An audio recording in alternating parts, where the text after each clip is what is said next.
All right, so time now for the news review on the AM show, and I've been joined by Manuel Coranting. Hello, Manuel. Hi, Balai. That's it, Balai. Right? This is the first time I'm actually doing the news review with you. Yeah. Okay. Am I not lucky? Oh, he's a great guy, Manuel Coranting, one of our young reporters. He's been doing quite well for himself. Yes. I mean, if we have the legendary Israelite, sitting at spitting distance from you. I mean, you can. Okay, let's get into that. Well, you should accept the accolades. I mean, okay. you work for the accolades. Accept it. So let's get into the news. I'll be constitutional day to you, by the way. Yeah. Anyways, let's start from the Ghanaian Times, the most authoritative newspaper. The banner headline here: WASSCE exams more practices. 11 teachers land in trouble, on page 17. With a picture of the Director General of the Ghana Education Service, Professor Kwesi Opoku Amankwa, and it's reporting that the GS has interdicted them pending appointment termination. On page 7, there's a really sad story. 2 drowned in Black Volta after fire guts the boat. And, of course, Ghana marks 29th Constitutional Day today. And yesterday, in fact, the Anglican bishops, held a special mass at the Jubilee House with the president, and they are asking him to remain focused on the mandate given him by Ghanaians. Okay. And that's what the Ghanaian Times front page is reporting. The back page, though: build dam for community, Doninga chief to government, and deadline for merger of SSNIT NIA Cards extended, with the picture of the Director General of SSNIT, Dr. John Ofori Tinkorain. Okay, so I'm interested in what it is that the 11 teachers have done for which they're facing the eviction. We'll come to that. Let me also run through the front page of the daily graphic. So, building stronger economy, let's pray for our leaders. Reverend Dr. Makwe appeals to nation. And Constitution Day worth celebrating, that's Ofosu Ampofu, who's the national chairman of the National Democratic Congress. And the public wants more education on Constitution Day. And then on the back page, Tamale Interchange to be inaugurated March. And he has a photo of some work being done on the interchange. And couple arrested over daughter's death, which was captured in the news this morning. So these are some of the stories making the front page. Let's get into the Ghanaian Times. The Ghanaian Times. So let me take you to page 17. And talk about that story of the 11 teachers being interdicted by the GS. It's written by Norman Cooper and reads: the Ghana Education Service has interdicted 11 teachers pending the termination of their appointments for taking part in various acts of examination malpractices during the Basic Education Certificate Examination and West African Senior School Certificate Examination. Now, the Deputy Director General of the GES, Mr. Anthony Boateng, said that, quote, management of the GES refers to a report from WAEC on alleged exams malpractice by some officers of the service during the WASSCE and BEC 2020. So this is 2020, not 2021. Oh, okay. 2020. And goes on to say the Greater Accra region tops the list with 5, followed by Ashanti region with 4, while Oti and Bono East region shared 1 teacher each.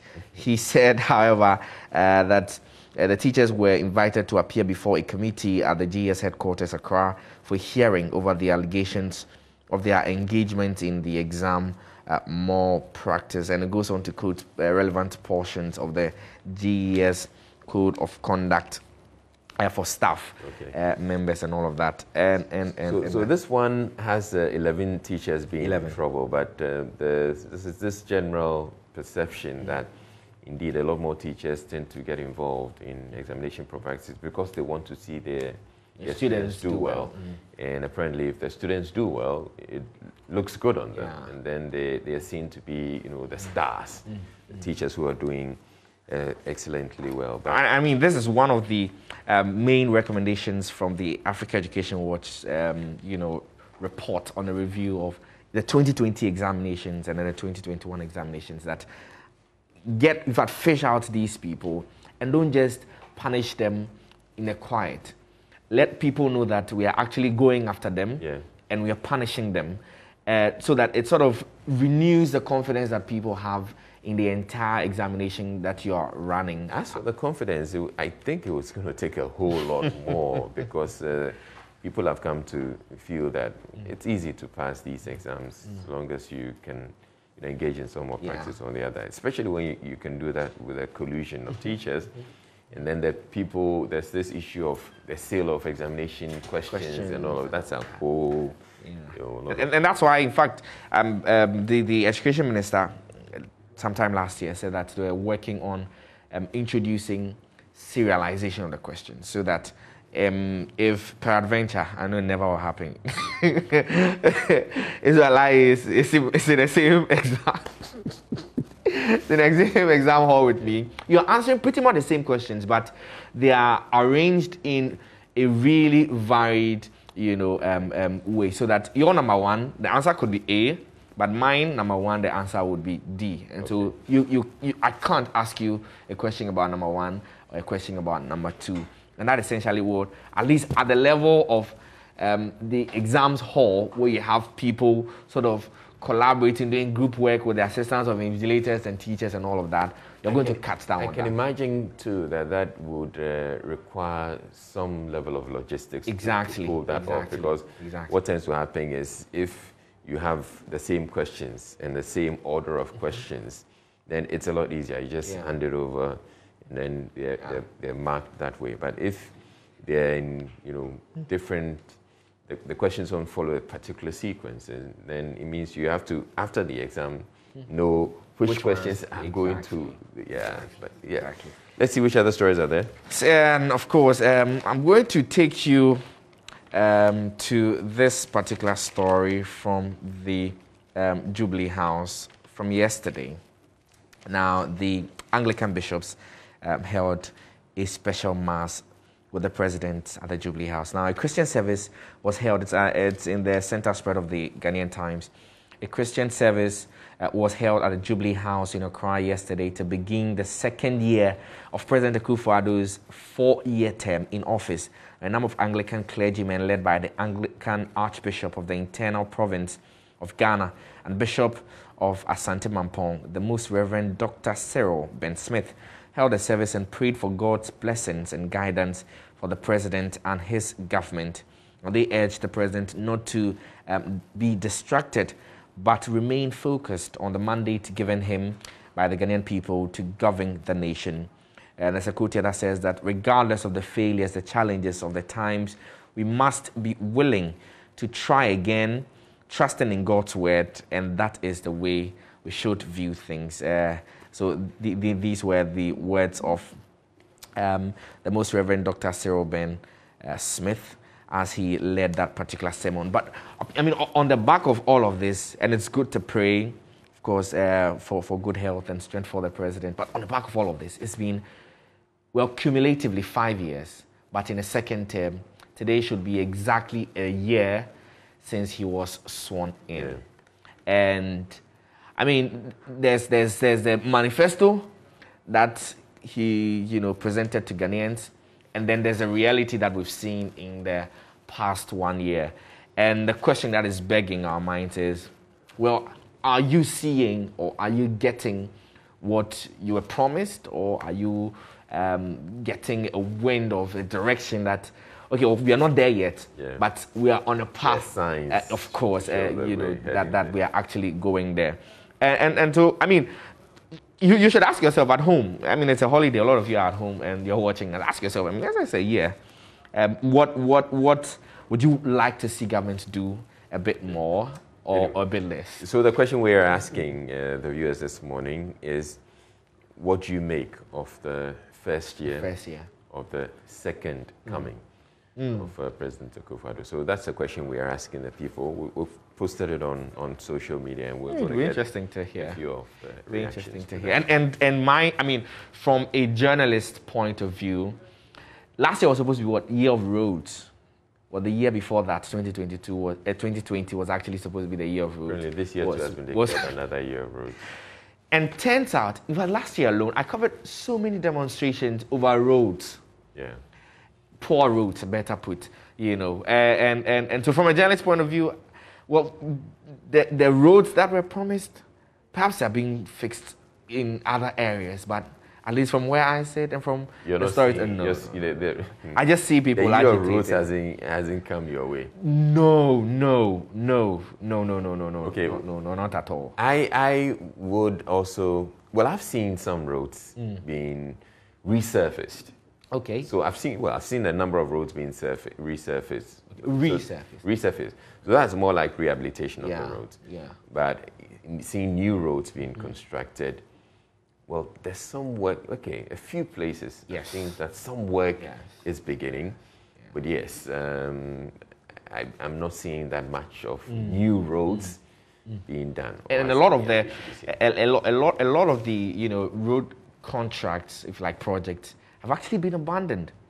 And we've had the roads ministry say, in fact, give ultimatum that the contractor should get back on site or risk their contracts being terminated. If you ask and all of that. I'm sure if you ask government, they'll say that we're waiting for the e-levy.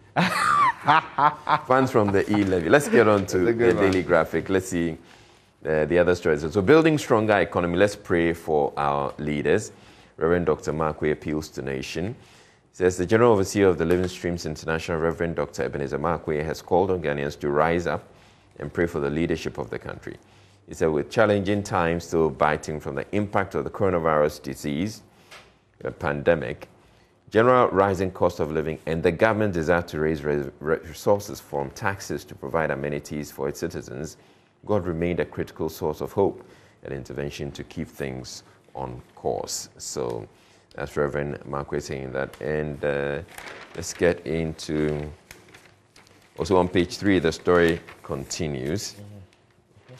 Then we go to, let's bring you some African stories. Nigeria labels bandits, gangs, terrorists. Lockdowns no longer tool to contain COVID-19. Okay, that's interesting. So Africa's top public health officials said that severe lockdowns were no longer the best way to contain COVID-19, praising South Africa for adopting that approach when responding to its latest infection wave driven by the Omicron variant. We are very encouraged with what we saw in South Africa during this period where they look at the data in terms of severity of infections. John Inkengasong, director of the Africa Centers for Disease Control and Prevention, Africa CDC, told a news conference. Okay, that's interesting. But in China, no, they are locking down. All it takes is for a few cases. Sometimes, in fact, asymptomatic cases. That's it. They're locking down the whole city of. I mean, they know the impact that it's had on them in the past, and so. I want to bring you 2 quick stories. Okay. I don't know, both of them not so jolly stories. On page 26 of the Ghanaian Times, fuel prices to go up. That's a prediction by the Institute of Energy Security. Yeah. And it comes with a picture of Fritz Moses and says prices of petrol and diesel are likely to rise by some 18 pesos per litre this week. The Institute for Energy Security has projected. Fritz Moses, who's a research analyst at the IES, told the Ghana News Agency that the projection stemmed from the continuous rise in crude prices on the international market. He said the increment in global prices was due to the rise in demand for petroleum products during the festive period, among other factors. Here's a quote for you. Some OMCs have already made some upward adjustment, and looking at the global trend, we expect other OMCs to increase their prices this week. And so, is that good news for you, Raleigh? It's not good news for anybody. Why would that be good news? Why would that be good news? Because you have to pay a bit more. And you know how the increase in price of fuel affects virtually everything. It's not good news. And even more terrible news for the cocoa industry is that they are called the loading boys, quote unquote. They are the cocoa haulers. Okay. So they carry the bags of cocoa from the goods trucks into the containers for export and so on. From Godfred Blay Giba, all the way in Tema, says that carriers of cocoa across warehouses in the country on Wednesday embarked on an indefinite industrial action to demand more pay for their services. They want the cocoa board to increase the wage for carrying a bag of cocoa from 65 pesos per bag to 1 Ghana cedi. Now, during a visit yesterday to the cocoa shed of cocoa board in Tema, trucks numbering about 50 fully loaded with bags of cocoa were seen parked in the yard. Now, the usually busy spectacle of trucks moving in and out of the yard was absent. One of the leaders of the striking workers, Gordon Okanse, said there had not been any increase in their wages for close to 5 years, and all efforts to get management to do something about their meager wages had fallen on deaf ears, so they decided to embark on the industrial action. A quick update for you, though. Yeah. Yesterday, they had a meeting with Cocoa Board, and Cocoa Board said, the proposal at the meeting was a 20 pesos increment from their 60 to 65 pesos to somewhere around 82, 85. So at least the Cocoa Board is making some overtures. I would have thought that 1 cedi shouldn't really make a difference if it hasn't been changed for 5 years. From 65 to 1 cedi, it's not that much. So one has to load how many bags? 100 bags to make 100 cedis a day. Load 50 bags to make. With their 65 pesos, 100 bags to make 65 cedis a day. Yeah. Wow. Okay. Okay, but the other question I'm asking is, why are we loading? Having people load. Why can't we mechanize it? Because if we're mechanizing, it's going to be a lot faster and it's going to be cheaper, I would want to believe.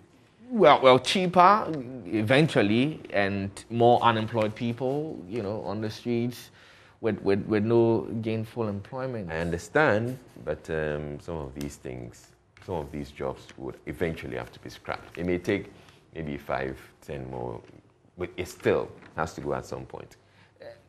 My feeling is that, if you are not creating any more avenues for people to get into employment, then we shouldn't scrap it. Don't scrap it. That's my thinking.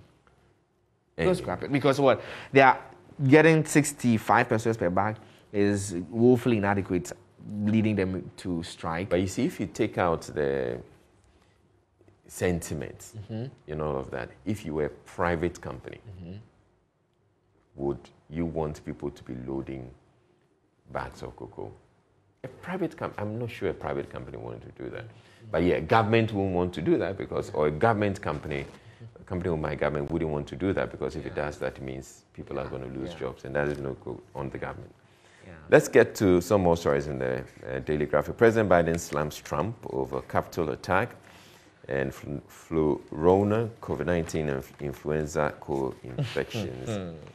7 Palestinians killed in truck and minibus crash. Britain warns Russia over Ukraine. And we go to page 11. Gender, learn trade to sustain your future. There's a Queen Mother saying that. Edu Chum, the education minister, supports widowers. Constitution Day worth celebrating. That's the story from Fosu Ampofo on the front page. It says the national chairman of the National Democratic Congress, Mr. Samuel Fosu Ampofo, has commended Ghanaians for helping to sustain the 1992 Constitution for 30 years. It is a feat worth celebrating. We must pat ourselves on the back for sustaining this Constitution thus far, he said. He gave the commendation in an interview with the Daily Graphic on the commemoration of the 30th anniversary of the promulgation of the 1992 Constitution and the birth of the Fourth Republic. So that's the national chairman of the NDC saying that. And public wants more education on Constitution Day. So the National Commission on Civic Education has been called upon to step up its duties on sensitizing the public to the importance of the Constitution Day, which is a public holiday. The Constitution Day, which is January 7 every year, and which has since 2019 been observed as a national holiday, to commemorate the promulgation of the 1992 Constitution, which set the nation on the path to constitutional rule. However, many ordinary Ghanaians, the Daily Graphic interviewed, have no knowledge about the day and only regard it as one of the many holidays the country enjoys. Those who have an idea about the significance of the day urge the NCCE to live up to its responsibility of educating Ghanaians on such an important civic event, lest its importance got lost on the next generation. It's a good call, but I'm sure the NCC too will say they've been suffering with budgetary allocations and logistics and all of that. Yeah. I mean, you know, casual conversations with people I meet on the road in public transport and all of that. You talk about Constitution Day. Oh, Akufo-Addo. This is also already 5 years on Jokoya anniversary. So the understanding, I mean, that some people have is that it's an anniversary celebration for the president because, of course, he was sworn in on 7th January. Then, if we're having a holiday on 7th January, it incidentally would be his anniversary celebration. But that's not it, of course, just like the Daily Graphic said, it's a celebration of the latest constitutional dispensation. And the NCC has issued a statement on Constitution Day, and we'll be sharing that with our viewers in a bit or later on the show. And we'll be talking more about the Constitution and calls for the Constitution to be either reviewed, overhauled, or just scrapped entirely. So we'll get into that conversation. But the NCC essentially is saying that we should. There are things we need to do to make the people, the populace, feel that they are part of this country. Otherwise, they will disengage, and the Constitution won't mean much to them.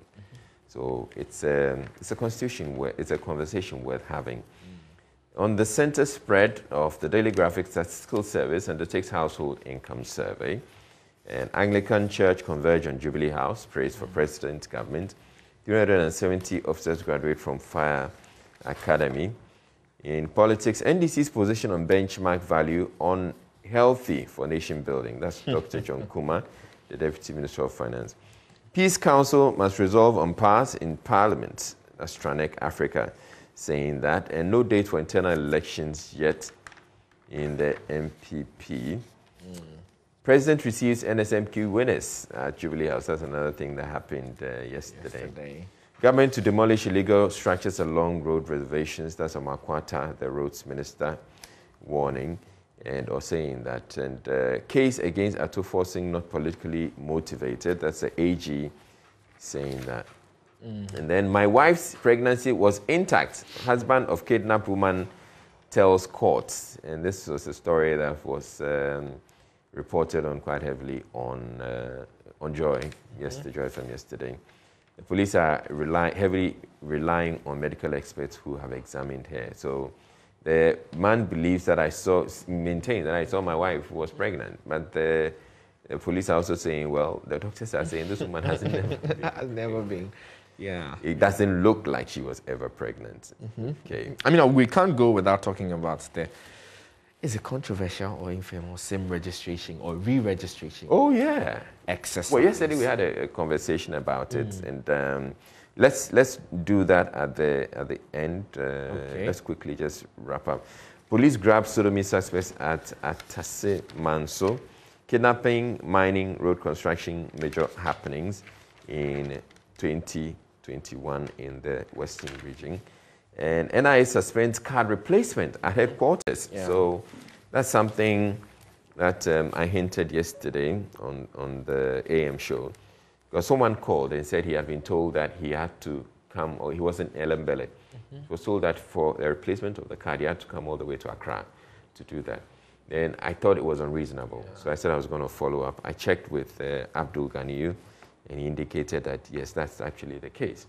And it's because they are yet to set up or prepare the district and regional offices are not yet in a position to do the replacement of the cards. And that's why they're saying that if you need to, they said they'll get there eventually. Yeah. But if you need to, then you have to come to Accra. And then he indicated that, but even that, we're suspending it. And what becomes of the people who want to replace? You'd have to wait. They're suspended temporarily. So it has to be that. So the National Identification Authority has temporarily suspended card replacement services at the head office. The suspension, which began last Wednesday, will last till January 17. Okay, just about a week. Yeah, just about a week. And, then one other story, certified registered anesthetists return to work. So yesterday, on the AM show, they hinted that they were going to return to work, and true to it, they've issued a statement to that effect.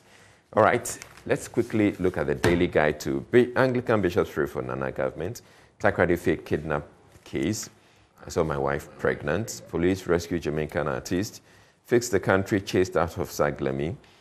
Couple kills daughter 4. That's a very, very sad story.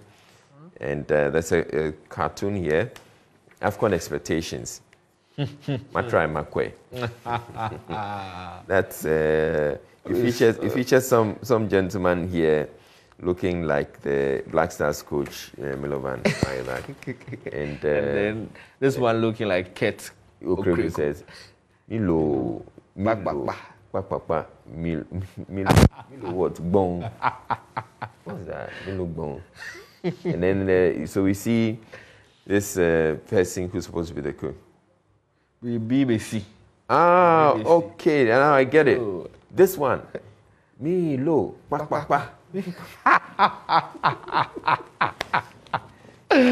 Oh, I could see how the cartoon is. Okay, all right. So yeah, that's it for the daily guide. But the issue about the SIM registration and yesterday we devoted some time to that, and yes, we're seeing lots of people who are having to crowd at service centers. We see the telcos wanting to do something about it by saying that they're trying to decentralize it, so that it's just not their customer service centers, but they're having other agents who can do that. But the question many people have been asking is, and we have been asking, we asked this on the show yesterday, is that the best way to go about it? Can't we find, a much easier, much more convenient way of doing this? Can it be done faster? Now, it's also emerging that it now turns out that people's data, biometric data, is being collected and stored by other parties apart from the NIA, which is the only institution mandated to be collecting such and keeping such information. So this is a conversation that needs to continue, and we probably should be talking a lot more about that, because I won't be comfortable if my biometrics is being handed over to a third party. The fact that it's being collected in the first place is concerning, because then you're wondering how well is it being kept by the NI. But then if you have another party altogether doing that, then it presents, it's quite worrying. And Selon Brandt here, he's written extensively on that on Facebook, and he's suggesting that our data may not be safe. Of course, on our substantive matter of data, protection and all of that. I mean, that's a developing conversation, because we're learning that the platform that's being used to collect this data is developed by a technical partner, Kelny GVG.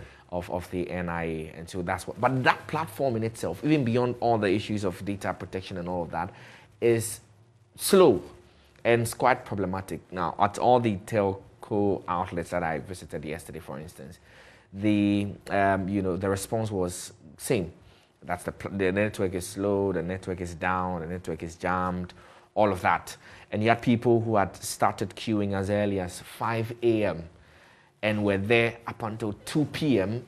and were yet to even move one spot ahead of where they started from. And so it's been really problematic. The silver lining, however, is that, well, the telecoms chamber, its CEO, Dr. Ken Ashibe, says that, well, they're now exploring other, avenues, possibly dispatching officers to homes, to offices, to schools, etc., to, try and collect the data. I mean, places that you have a congregation of people, so that you can at one go or one setting take. So it makes it easier. It's more convenient. Exactly. Because if you're coming to the people's offices, you can be waiting in the offices and then go out. It's just out there. You just go and they can come back to work. So we'll see how that goes. And they say they're working on updates of the platform. So today, for instance, we're supposed to have an update. Only today is a holiday. We don't know if the telcos are, working. But with all the questions that are coming up about the data protection and the fact that this, the data being collected, the biometrics and all that is going to be handed over to a third party other than the NIA, I won't be surprised if somebody goes to court and challenges it and wants to, seeks to stop the process. Yeah. Anyway, it's a good thing that we're trying to re-register the SIM card so that we can bring some, order and discipline. And so that they say one of the things they're looking at is curbing fraud, because people use these phone numbers, they call people and you can't tell, you just throw the SIMs away. But if the SIM cards away, but if we're able to identify and say that this person owns this number and is connected to your Ghana card, it's a lot more difficult for you to use it for crime. Okay, so we just don't hope. We just don't hope that people go back. Because yesterday, for instance, a gentleman told me that, what is all of this? I have left my work. This is the third straight day. I can't do this again. In fact, they should block my number. I'll go and do space to space. And I mean, I thought that's an interesting one. But we hope that we don't return to the days of space to space. Never mind, they would mean that the what do you call them? The cocoa haulers, if they lose their jobs, they can't do space to space. One other thing that probably may be happening is people may resort to using WhatsApp calls. Yeah. Or finding other means. Yes. I mean, I don't need a specific data or if like mobile phone network. If I have internet connection, I can do WhatsApp call. I can do, I can call online. But I think, I mean, let's just simplify the process. Let's make it less tedious than it already is and get more people, because beyond the convenience in calling people and all of that is also has security implications for you, for me, for everybody. Come to think about it, you can take out the SIM and from still your do card right now and still do WhatsApp calls. Okay. Thank you very much, Manuel, for joining me for the news review. And we still have a lot more coming up on the show. As I indicated, we have sports, and we'll be doing a bit more on sports. It has to do with the AFCON tournament, which is kicking off in Cameroon this weekend. Muftar Abdullahi will be joining me shortly for that. Thank you. And stay tuned in. We'll be back in a bit.